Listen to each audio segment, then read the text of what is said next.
The Spaniard Fernando Savater is a leading figure of European philosophy and literature, known for his role in fighting terrorism in the Basque Country. In the year 2000, the founder of Basta Ya was the first recipient of the Sakharov Prize for his defense of human rights. Facing death threats from ETA, Savater has just founded a new political party called Unity, Progress and Democracy, which will take part in general elections on March the 9th. Mr. Savater, first of all, thank you very much for talking to EuroNews. My pleasure.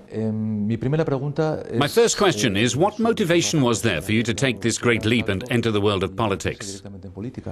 Well, first of all, I've been involved in politics since I was 17 years old. I am of a generation that was born resisting dictatorship and Francoism, and from a very young age we were involved in politics at university. I was put in prison under Franco, and then when he died, we thought this period was over and had been solved. Unfortunately, in the Basque Country, we were then faced with terrorism and the nationalist imposition, and we had once again to step into the breach and resist this violence by creating civic movements. I've taken part in practically all the movements that have been created in the Basque Country against the violence perpetrated by ETA.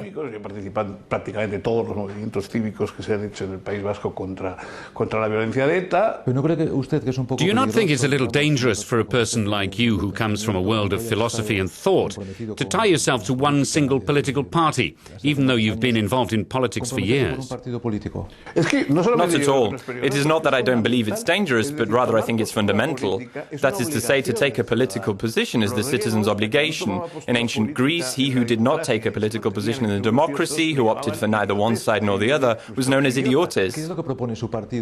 What are your anti-terrorist policies? We are all against political negotiations. We are against the recognition of the members of ETA, whether as military men, politicians, or even negotiating partners in a political arena. In a word, we are against what this government has unfortunately done in the course of its so-called peace process. How do you explain the fact that the Basque Country, one of the most autonomous regions in Europe, still contains people who are willing to vindicate their ideas through terrorism? Violence, unfortunately, is an instrument that if it were to be used freely, we would all use it, and then society would become like a jungle. In the Basque Country, violence has been successful for a long time. The result is that nationalism has somehow become predominant, and non-nationalists have been forced out of politics and out of the media. At the moment, the non-nationalists are invisible, and that is, of course, a great advantage for the nationalists. Now, even the nationalists want the violence to be over, because it effectively risks losing everything they've fought hard to achieve. Incluso los nacionalistas quisieran que acabara la violencia, porque la violencia ya, continuando, pone en peligro lo que han conseguido gracias a ella. And you too are a victim of that violence. Y desgraciadamente hay muchos amigos nuestros que han sido asesinados. Es decir, unfortunately, many of our friends have been assassinated. In the more than 20 years that we've been fighting terrorism, we have all had to leave many of our friends behind us. I am one of those under threat, but okay, I travel in business class between the victims since I can move around. I have a public life. The worst thing is for those people who are threatened, who live in the small towns in the Basque Country. They are modest people with a small business, and they're suffering, resisting in spite of the threats. These are the people that truly have merit.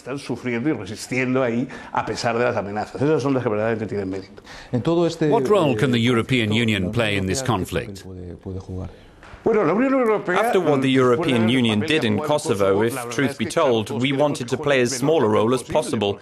It has not done anything until now, and not only has it not done anything, but in several European countries, the terrorists of ETA have been treated as if they were liberators, as if we were talking about Che Guevara or something of that nature.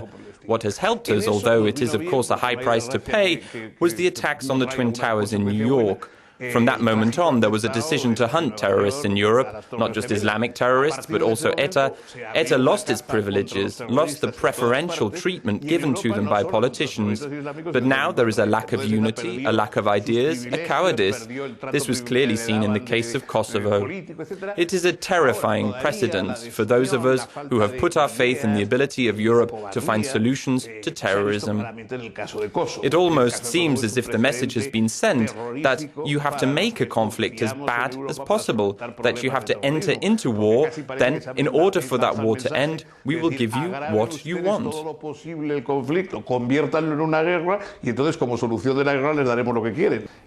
So the example of Kosovo is in no way applicable to the Basque Country.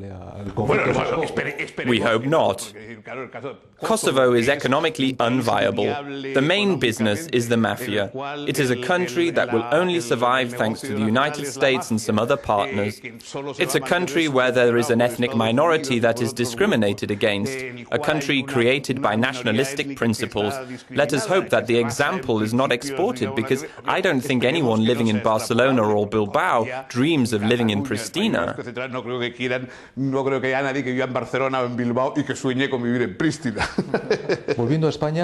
To return to Spain and the elections on March the 9th, the Catholic Church is playing a significant role in the campaign, having openly criticized the policies of the socialist government. What do you think about that?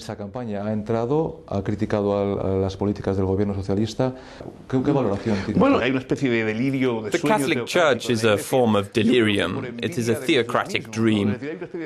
I think it stems from an envy of Islamism. There is a form of contagion. One sees the Islamists profess their deeply held faith and their profound influence. The Catholic Church dreams, I think, of playing a hegemonic role like the one it had in medieval times. There is growing influence, not just in Spain, but also in Poland, where it has reached extreme levels. In Italy, laws have been prohibited that are even accepted in Spain, like gay marriage, which has been prohibited for religious reasons. In England, the head of the Catholic Church has been asked to appear in Parliament after the Church's campaign against sex education alarmed British citizens, and they are hard to alarm. And then, in addition to all of that, there are speeches by some European politicians like Nicolas Sarkozy. There is a discussion going on which is surprising in a country like France, well known for its secularism, because it starts talking about the importance of transcendence and for the transmission of moral values and things of that sort, which are a little alarming. In general, I think that Europe is going through a period of revival for the Catholic religion, which is also due to the arrival of the Islamic Legion, for good or for bad. Muchas gracias, señor Savater. Gracias a ustedes.